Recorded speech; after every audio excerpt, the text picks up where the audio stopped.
What are we discussing on today's podcast, you ask? Well, we got Javier Reyes of Locked On Padres on the podcast to discuss the biggest all-star snubs and surprises from the first round of MLB ballot drops.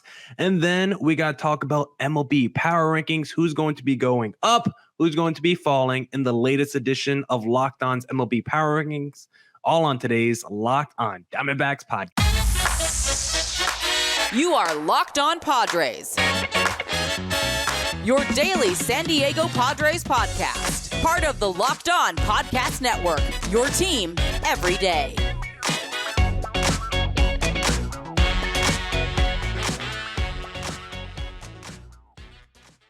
Welcome into the Locked On Diamondbacks podcast, part of the Locked On Podcast Network, your team every day. I think my voice cracked a little bit in that intro. I'm Millard Thomas, host of this wonderful podcast. I'm a multimedia journalist and I'm a graphic designer, so please go check out my website, MillardThomas24.myportfolio.com. On there you can see all my latest work, from my packages to my articles to my photos and my graphic design. Don't forget, please hit subscribe on YouTube, Locked On Diamondbacks on there as well. Thank you for making Locked On Diamondbacks your first listen every day. And today's episode is brought to you by Game Time. Download the Game Time app, create an account, and use code LOCKEDONMLB for $20 off your first purchase. Last minute tickets, lowest price, guaranteed. Now, without further ado, let's bring on the man of the hour, who's our new weekly crossover guest. There he is. Let's put him in his correct box. Let's take away my little lower third. What's your name, sir? My name is Javier Reyes. Feeling good, feeling great. And I'm happy, man. 2 weeks straight doing this new crossover partnership. And I'm really excited about it, man. I think we have a good vibe going ever since the early days of our wagers. Remember when we used to do those? Now I'm the one who might not be able to do them anymore. Oh my gosh, at this rate, man. And I can't wait to talk about how good your team's been. I feel like this episode will be relevant.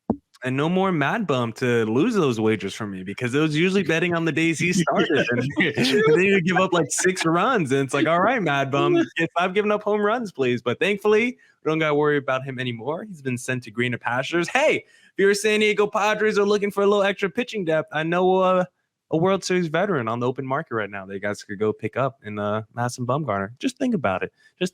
Right? Yeah. Well, I think for today's podcast, Javi, we're getting close to MLB All-Star season. I think it's kind of weird because the All-Star game's like the second week of July, but the voting like wraps up like next week. It wraps up like June 22nd. I think they want to make a whole spectacle, show the finalists on MLB Network, yada, yada. But they did drop the first wave of MLB ballot drops this week, just like the presidential election. We got the first wave of drops coming in. Stop the count for some of these people, but for some of the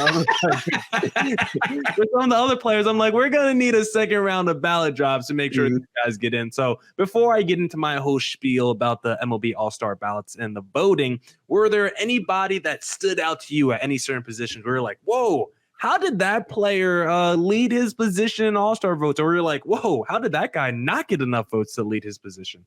I will say that since I imagine I'll throw in a little bit of American League stuff in there. Nothing really all that crazy. Tiny one from the American League. I was just surprised that Randy Arozarena, just through sheer just awesomeness of the WBC and the fact that he's always been a solid player, but it feels like this year he's been like really great as well for the season. So I was a little bit surprised by that one. But for the National League, Javi, who stole his spot though? Let's bring that up. Who stole Randy's spot? There's one guy in the top 3 right now who doesn't belong. Who is it, Javi? Say his name. I refuse to do this. I'm not allowing your propaganda. He's going to be bad in like 3 years, and you're going to be like, see, I told y'all 6 years ago. He's I good. refuse to engage. He just should be top 3 in voting right now. He's good, though. Mike Trout, for the listeners, in case you don't know what we're talking about. He's having like the 15th best season of all the outfielders. And I guess name recognition, I guess it finally caught up to Mike Trout. He's finally getting the claim he deserves.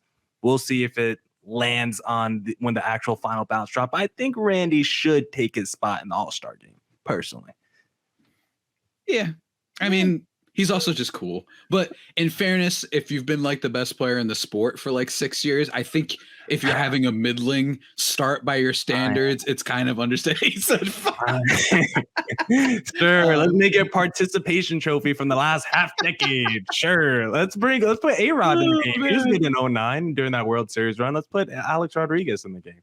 Just put anyone in at that point. You Miguel are a mean lad, aren't you? Just very, very mean, just hateful in a lot of ways, some might say. Bird got Triple Crown on his resume. Let's put him as a starter. He should be starting at first base. It's just legacy award at this point. Why not? But that's enough on my tangent. I think you were going to make a point about the NL ballot, maybe the outfield. I don't know. I think I cut you off. That National League outfield is where my initial beef sets in. Yes. And I will say that both of us have beef. I have beef right now. The leading vote getters are number one, Ronald Acuna Jr. He's got over 1 billion votes. Guess what? Makes sense. He's been great. He's lit. Listener of my show had a little bit of a problem with me saying he hasn't been as great defensively. He hasn't. Not awful, but you're just a little surprising given how many tools he has. Then Mookie Betts number 2. Mm-hmm. And then I will say this. When people see this name immediately, they're going to be like, what? Yeah. Are you kidding me? In fairness, he has had a pretty great year. It was one of the reasons why your team's in first place. But Lourdes Gurriel Jr. being ahead of Juan Soto, Corbin Carroll, and Fernando Tatis Jr. is pretty wild. Now, I will say this. I do think you have the leg up, but he's new, which is why Corbin Carroll probably isn't getting the same recognition. And Tatis, because of his flair and overall popularity and the fact that he's become such a great defensive player, I think and that's been really surprising for people considering he was, started as a shortstop and that he's been electric in the outfield, probably going to win a Gold Glove for right field at this rate. And that's not hyperbole. It's true. But I will say, man, I think that we both have beef for this one. I will say with Soto, if you want to demote him, really bad first half and not a good defensive player, even if his offensive stuff is otherworldly.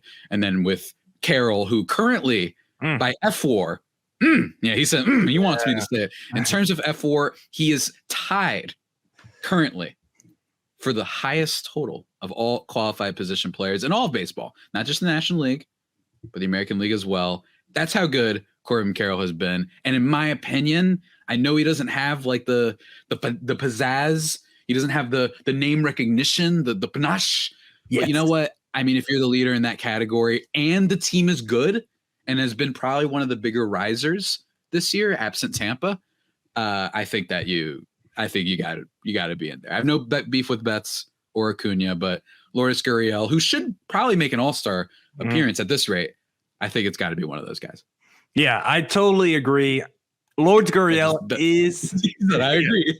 I agree. Everything you said, I retweet. Lourdes Gurriel is way deserving of an all-star appearance. I just don't think he should be the starter, which I think is both how we feel. Because Gurriel, if you match him up after Carroll, Acuna, and Betts, if you put Gurriel's stats against any NL outfielder, he's probably got better stats than all of them. So he probably should make the all-star game, but he shouldn't make it and be voted in as a starter over his own teammate, Corbin Carroll, who is maybe the hottest player in baseball over the last 3 weeks. I did a podcast, Javi, a couple of weeks ago where I broached the question, is it crazy to just put a couple sprinkles down on Corbin Carroll to win MVP? At the time, he was plus 20,000, Javi. You could put $1 down and win like $2,000. Now, if you go check those FanDuel odds, he's like top 5 in odds on FanDuel. Like, you don't get good return now if you bet on Corbin Carroll, because you look at the numbers, like you just said, F4, he leads all OPS for National League outfielders as well. He's on pace for like 35 bombs, like 45 stolen bases. Like, Corbin Carroll is having himself a fantastic season, an MVP type season, and we're trying to speak it into existence, make him the third player ever win a rookie and an MVP in the same season. The last one was Ichiro back in 2001. So it would be in pretty rare air if he did it. Will it be near impossible? Yes, because guys like Acuna are having fantastic seasons. Guys like Freddie Freeman are having fantastic seasons. But Corbin Carroll should be voted in as a starter. I just feel like, or the way you're saying, it's just the fact that he's a rookie. He's not. It's still the D-backs. Despite the D-backs having the best record in the NL, they're still not in the national consciousness. Teams, or not teams, fans and media, and just like the casual person, still is not checking in on the D-backs day to day, right? You're not checking in probably on the Pittsburgh Pirates, even though they might lead the NL Central. No one's gonna talk about the Pittsburgh Pirates as like true contenders right now or have meaningful conversations about them. The D-backs, even though they have the best record in the NL, I don't think there's too many conversations just among casual baseball fans about the D-backs. And I think that's probably a big reason why Corbin Carroll isn't more talked about. But I think as the season grows, I think by the second, third ballot drops, if we have another ballot drop, I do think Corbin Carroll will see those numbers rise in the All-Star voting. And hopefully he makes it in as a starter because he's more than deserving. But do you feel like any of your San Diego Padres might make it? Like outside of your one representative, how many Padres do you think potentially could make it? Look, I will say, and this might sound a little crazy, but just based on who else is there, I do think that you could see potentially maybe a spot for Ha-Seong Kim open up at second base. It's going to be hard. I think he would be like he's not going to be at Luis Arias, but because of the defense, because of just the possible international popularity, maybe there's a little bit of a feeling there. And then maybe at third base, just because absent Nolan Arenado, who only got hot recently with Austin Riley and Max Muncy, JD Davis, Manny Machado maybe has a potential to make it. But if the voting's closing so soon, he's been so bad out of the start so far this year that I doubt he's going to see it. And otherwise, it's pretty obvious. Josh Hader will probably be an all-star. He should be. He's probably been one of the best relief pitchers. I haven't checked in a little bit, but in the game, he's been elite. And I think Tatis and Soto will make it, even if it is potentially as reserves, which is totally fine in my opinion. I think it's 10 times more fun to have Tatis in there over some other guys. But in terms of just who earned it, this is where philosophy comes in, right? Like what do you want to see? Do you want to see a guy who's just fun? I'm all for that. And as I knock over my Tatis bobblehead, I am of the approach that if the discrepancy between the players isn't that big, just vote for who's cool. You know what I mean? And for me, that would be Tatis. But in fairness, coming off the suspension, and the D-backs are a great team. And I think it's cool to celebrate them and get these really up and coming superstar players like a little bit more in the national spotlight. But I also wouldn't blame anyone if they were like, you know what? Tatis was playing choir orchestrator in the outfield against the Yankees fans because they were chanting steroids. He is sick and he's been great, so put him in. I don't care about Corbin Carroll. Give me a break. I would understand that line of thinking as well. Not that it is mine, but I understand. I mean, yeah, I totally agree. The MLB All-Star Game at the end of the day is entertainment. So if we want to go in the direction, I do feel like you're probably going to get a Tatis in the game just because he's so much fun. I think you'll probably get a Soto too, just because they both are putting up all-star level numbers. They're both superstars, recognizable faces in the game. Like that's the thing with the Padres. They have like 5 dudes like every MLB fan would know. Obviously their season hasn't gone the way you would have wanted, but they still got recognizable stars who are putting up some decent stats. So I think the Tatises and the Sotos of the world still have pretty good arguments to make the all-star game. But there is one other position on the ballot that I do have a little bit of a gripe with, Javi Reyes. But before we get there, I first want to talk to our listeners about Game Time. Hold on. Where's my ad read? Because Game Time is the best place to buy tickets, because buying tickets to your favorite event shouldn't be stressful. Game Time is the place for last minute ticket deals. Forget planning months in advance. Game Time has deals on tickets right up to the day of the event. Get exclusive flash deals on tickets for football, basketball, baseball, concerts, comedy, theater, and more. The Game Time guarantee means you'll always get the best price. If you find tickets in the same section and row for less, Game Time will credit you 110% of the difference. It's the fastest growing ticketing app in the country for a reason. Get images of your seat before you buy, so you know exactly what to expect when you arrive. Buy tickets in a matter of seconds. 2 taps and you're set. Snag the tickets without the stress with Game Time. Download the Game Time app, create an account, and use code LOCKEDONMLB for $20 off your first purchase. Terms apply. Again, create an account, redeem code LOCKEDONMLB for $20 off. Download Game Time today. Last minute tickets, lowest price, guaranteed. All right, let's get back into the podcast, because there is one other position I just want to touch on a little bit, Javier Reyes, because if you look at the National League shortstop position, it is incredibly weak this year with the field. Yeah. Because the National League has stars at shortstop, but they're just all underperforming this year. Currently, Orlando Arcia of the Braves is leading it, but there's a little guy 8th currently in voting, who I think is having the best season at shortstop. I don't think he'll get voted in as a starter for the same reasons as Corbin Carroll, because people don't talk about the D-backs enough.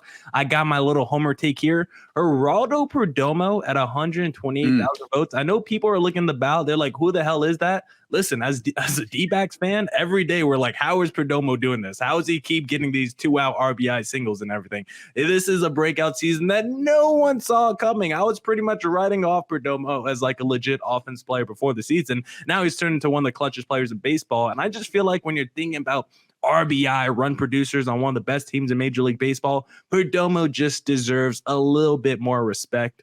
But Javi, how does it feel to see your guy Francisco Lindor number 2, despite him having a pretty down season? Yeah, I mean, with Lindor, I will say with Lindor that it's there are, and as you know, I'm a Lindor expert. That is one of my favorite players. The batting average isn't great. The on base isn't great, but his BABIP is around like 230 right now, and his lifetime is at least around 300. So like that suggests that the batting average on base numbers will get better. He's had some timely home runs. Don't get me wrong, not bad. And the big thing that's carrying his overall win total above replacement has been his defense, which is still great. But I will say that Orlando Arcia playing some pretty good defense over at short for Atlanta. So I think that does count for something. But it's also true, like what you said, like it's been surprisingly weak. This is probably the number one category in the NL where if you showed this to someone like preseason, the fact that like Trey Turner isn't even in the top 5 is wild. Like, and deservedly so. He's been basically Isaiah Kiner-Falefa so far. Like he's been pretty bad outside, like last week when he hit that 2 home run game. Like he's been like the man. I mean, talk about like a bust of a free agent class. So he's been pretty bad, but it's just shocking, right? Xander Bogaerts being 3rd, Lindor being 2nd. Dansby Swanson, fine year so far. He's been pretty solid. You know what I mean? In terms of F4 rankings, though, you know who needs to be brought up, man? Oh, I hate to say it. Thairo Estrada of the San Francisco Giants, man. He's been pretty okay. 2.54 F4, I believe, leads the position, which is wild. And he's not even in the top 5 of voting. So that would be one that at least has to be brought up there. In fairness, he's one of those names that I think a lot of people have seen for a while. And like, yeah, he's an average player. And they just kind of forget to look up how he's doing this year, very understandably so. So he kind of gets a little bit left behind. So I think that would be a guy who at least needs to vault into the top 5. I know San Fran's a pretty boring team to talk about. There's not like all that much fun on that team, even if they've got some pretty good players. But I think he at least needs to get mentioned. And Dansby Swanson, if you want to vote him for sheer factor of him being one of the only top free agents from this class so far that hasn't like just completely cratered, then I would understand you want to give him like bonus points for that. That might be my pick. Just being like Trey Turner, Bogarts to an extent, even if it's injury. You have the Manny Machado extension. You have these pitchers. You have everybody who's been struggling. And Dansby said, not me. So I'd give him a little bit of points for that. Even if it's not a statistically based argument, I would still kind of give him a little bit of plus points for that.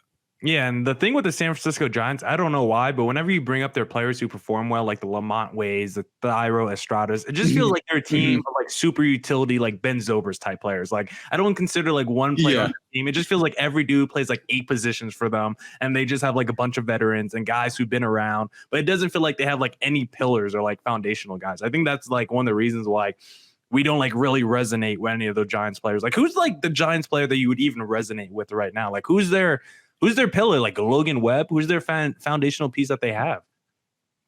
Probably for me, it would be Michael Conforto because I was begging the Padres to sign him this offseason. But other than that, yeah, they're just, like you said, a team of like really solid utility guys, a bunch of players every team would kind of want, right? But not necessarily the only type of players that teams want. They're really lacking a star, which is why I think they were so aggressive in free agency this offseason. I think they knew we've got some good tertiary pieces. There I go, using that word again. But we don't have like the big guy.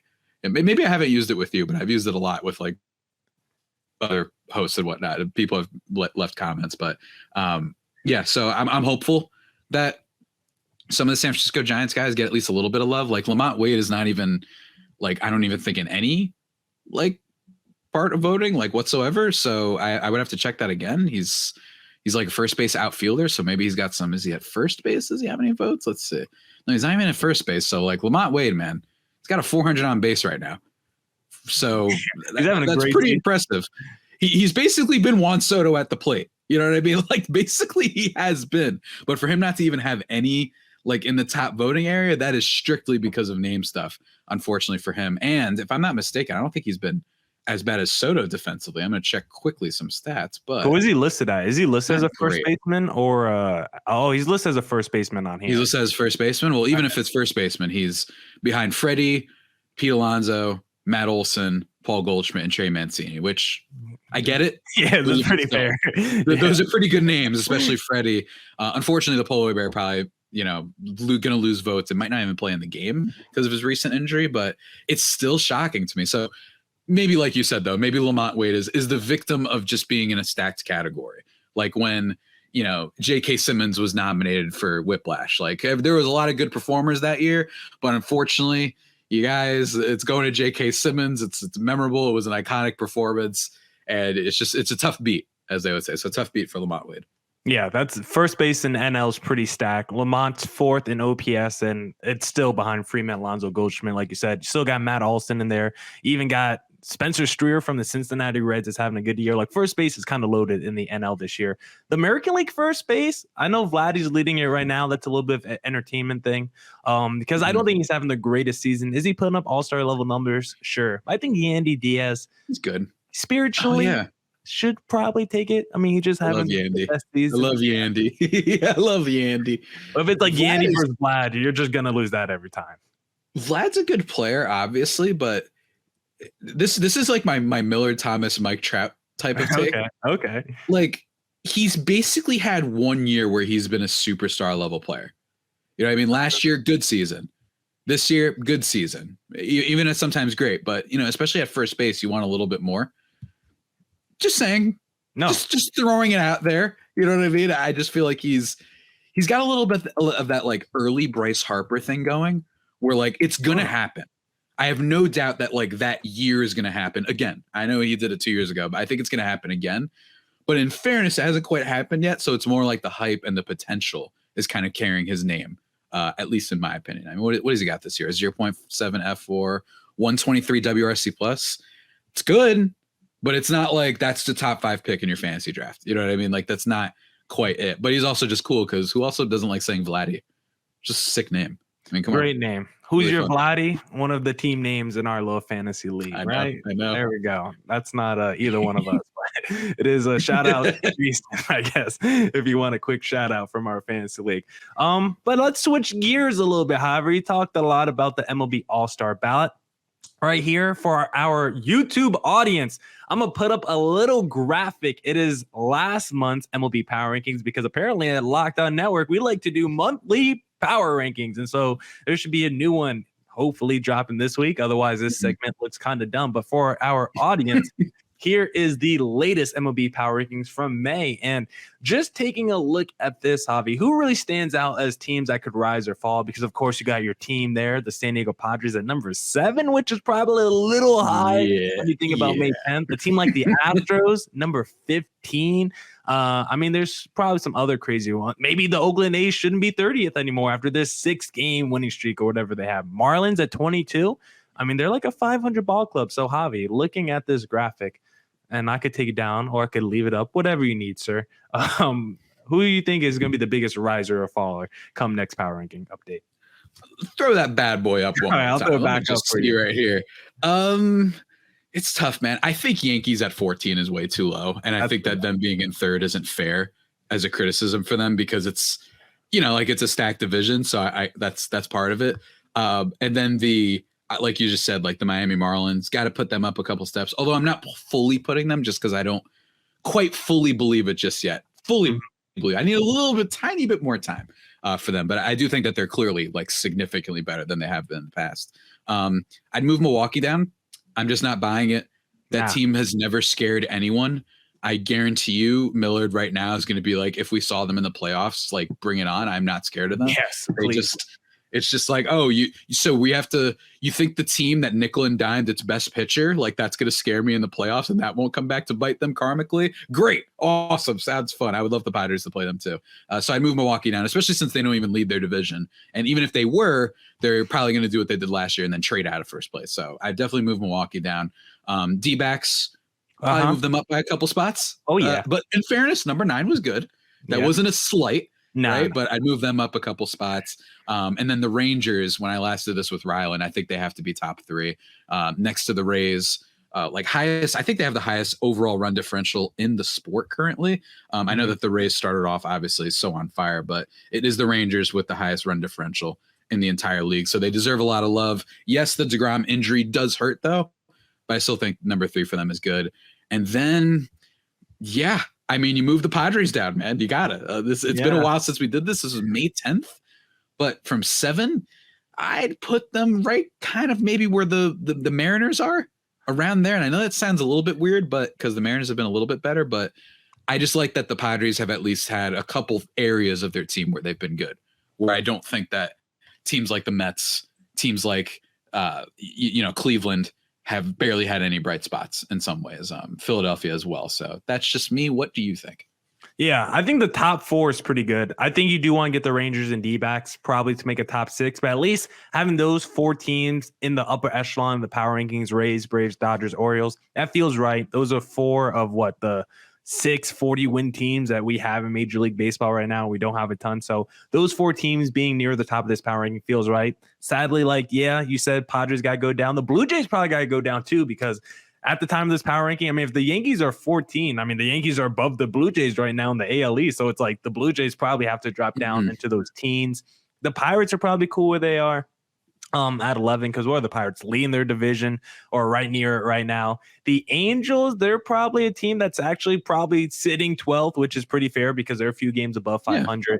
A lot of these teams are probably pretty good. The Padres, I think, are going to fall. The Brewers, I think, are going to fall. D-backs go up. I think the Astros have to go up. They've been one of the hotter teams in baseball of the last few weeks. And even with them getting hot, I mean, the Rangers are still multiple game lead in that division, which is crazy to think about. Way too much of an overcorrection by our hosts putting the Astros at 15th. It's just going to throw it out there. Like they had a weak first month, and everyone demoted them from number 1 to 15. I was like, come on, guys, like give them a second. They just got Altuve back, and they've got to get some good pitching as well. Like they're going to be fine. They're not gonna lie. That one might have been personal for a couple people when they put that. Yeah, that's true.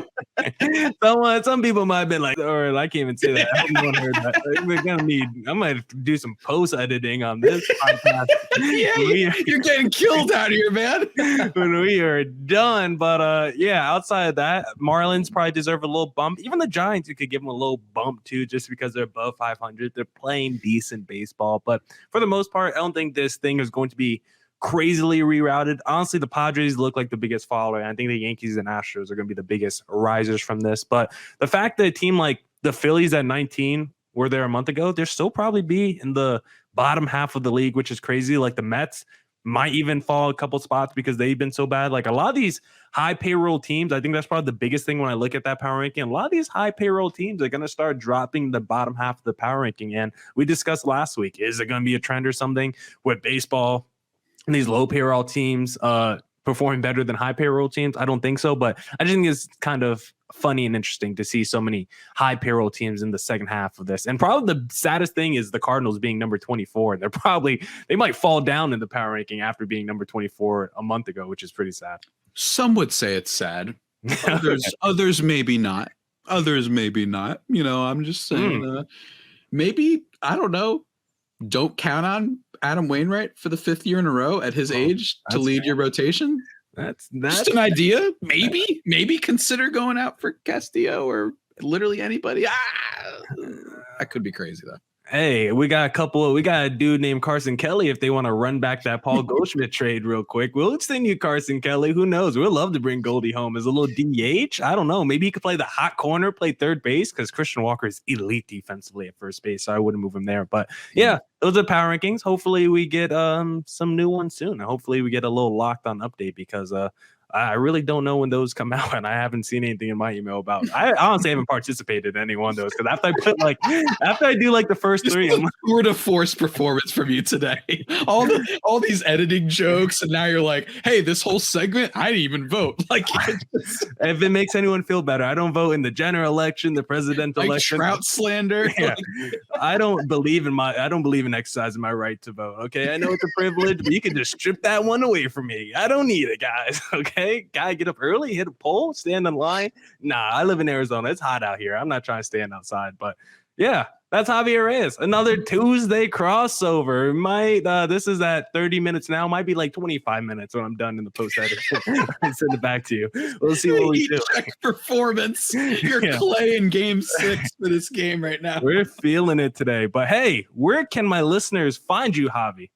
You can find me at Javipeno, JAVIIPENO, where I tweet about a bunch of nonsense, sometimes the Padres for sure. But if you want only Padres, at LO_Padres. Got a fun Cleveland series coming up. Going to be recapping that, as well as probably, so this will be the next episode by the time people are listening to this, recapping that first game and then talking about this free agency class that I alluded to being so bad and what it says about the sport and potentially what it says about the Padres. So that should be a lot of fun. And that's it. That's going to be recapping and previewing, and hopefully the Padres can get on a roll, man. I would really like that, especially before the next time our two teams face off. That would be great. And again, I'm going to have to end the pod saying I hope they don't get on a roll. I'm so sorry. I wish for you and happiness in all your endeavors in life, Javi. But this is the one thing where I need you to not be happy. And unfortunately, it coincides with the baseball season and the podcast. I hope your numbers go off, but I hope they go off because of the misery that you spew into the mic with how bad your team is going to be. Yeah, that's just how I feel. But for Padres listeners, I created Thomas24 for the personal account on Twitter. If you want to see tweets by me or look up Locked On Diamondbacks, Twitter, Instagram, on all your podcasting platforms. And please, if you want to see Javier Reyes on YouTube, well, you can hit subscribe on either Locked On Diamondbacks or on Locked On Padres, because of course we're dropping a crossover YouTube video. Javi, until next Tuesday, I guess, sir. See ya. Now, where is my outro?